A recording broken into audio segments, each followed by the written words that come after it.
Hi, I'm Andrea. I have two questions.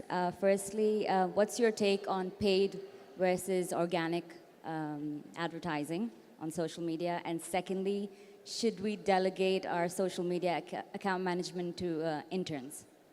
To who? Interns. Yes. Interns. Do you wanna? You guys, anybody? Go for it. Okay, so when it comes to social versus paid, whether you do it or not, I think it boils down to strategy. But the reality is, this is somebody else's platform. Your strategy will have to keep on changing every time Facebook changes the algorithm, or YouTube, does something. It's going to affect you. So I don't think it's a one-off decision to make. It's how are things working now? How do we plan our content, our strategy? It should react to that, because at the end of the day, it is somebody else's platform. And when it comes to interns, I think this is a very old discussion, and there's a lot that's been said on it. My point earlier, I think, stands is that whatever it is that you're doing, I mean, most of the companies now are social media companies or media companies. It's not only about what you rely on the interns to do, but if you have a proper strategy and good way of planning your output and pushing it out, the interns should have input that you take seriously, and also be given a certain level of freedom. But we've seen the big mistakes in the past where someone managing a big account either tweets the wrong thing at the wrong time or has an inappropriate reaction. I think there was actually, I don't know if there was an intern, and maybe I shouldn't go further, but you may know what I'm talking about.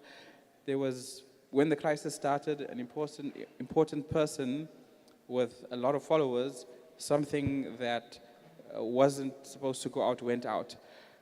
Knowing nothing, absolutely zero about the incident, my guess is that an intern decided to push something out, which was very quickly caught and deleted. So, it's, as a company especially, you need to be aware of that. I personally have no objection towards, having to boost your content now and then. I see it as getting the ball rolling sometimes. And as you rightly said, when you're on somebody else's platform, whether it's on Facebook or YouTube, sadly, the way that it works is that even if you have 100,000 followers, it doesn't mean that your content is going to be shown to those 100,000 people. And their business model is pay us and we'll make sure that they see it. And so while I don't like having to pay, sometimes just simply boosting a little bit is worth it. Like if I had a video, for example, when we do Q-tips, we won't boost Q-tips for thousands and thousands of riyals. We'll boost it for a very tiny amount, again, just to help give it that push. And if it catches on, then it catches on organically. So that's the way that I see it. And as for hiring interns, honestly, personally, I don't care how old you are.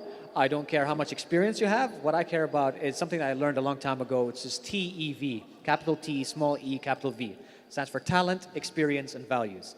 And so when anybody ever joins an organization, if you've got a T and a capital V, you stand aligned with my values as a company, and you've got great talent, that's great.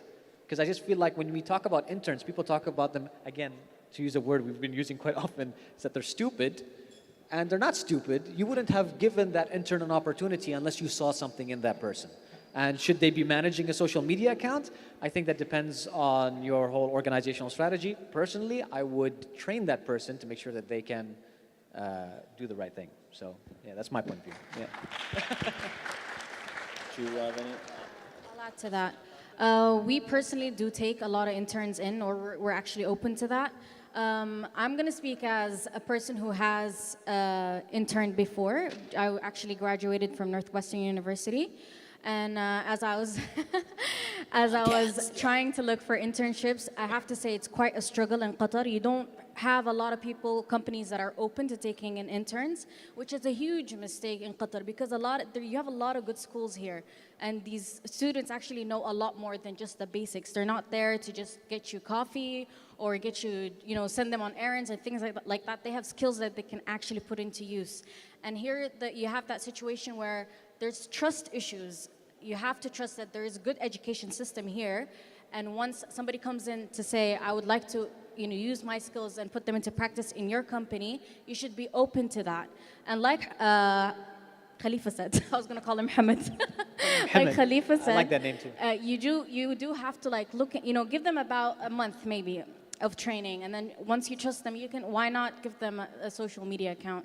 I've done it before. I don't see where the problem is. But like, yes, it's a very important topic, and I think definitely more companies should be open into bringing in interns. And now, if we're talking about social media companies and media companies, like every day there's something new. It's changing every day. And I would trust someone who's 5 years younger than I am to do my job, because they're more up to date to what's going on than I am. And it is also about, it is about age at times. So yeah, do that. Do you want to add in? My thing with the interns is it's two sides. The company should not see them as an intern. They should see them as an employee, because if they don't, then they're not going to learn. The other thing is, an intern should not value himself as just an intern. You don't go into a company saying, "No, I'm just an intern, give me something to do." That's where your talent will come. If you come in as just the intern and prove that you are valuable and that you are talented, the experience will come much quicker and your trust will build much quicker. But there's an element of people not knocking on the doors hard enough or loud enough. When it comes to events that we want to do, we have to work so hard to find volunteers and interns, because I think they label themselves as, "I'm just going to be an intern, they're not going to give me anything important."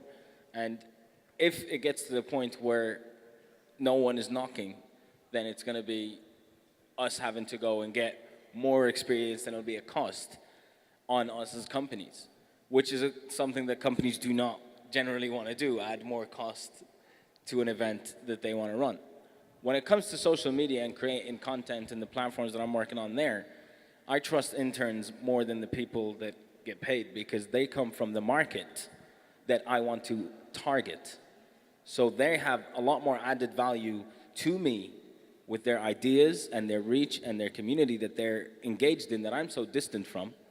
So I don't see them as interns. I see them as little pockets of creative value that I can use and rely on. And they do get involved in creative process, and they get involved in decision making when it comes to creating formats. As long as you don't see yourself as someone who is just an intern, you need to strip yourself from that title, give yourself the respect that you deserve as an individual, that you're going to go in and add value. And that way you will not be seen as just an intern. So go in, add with the experience, with the way that you're going to add value, and then say, "Listen, notice me, I'm here, I'm going to add the value," and then you're not just an intern. Although, if you get 3, it's always nice to have one of them get you coffee. That's all I'm saying.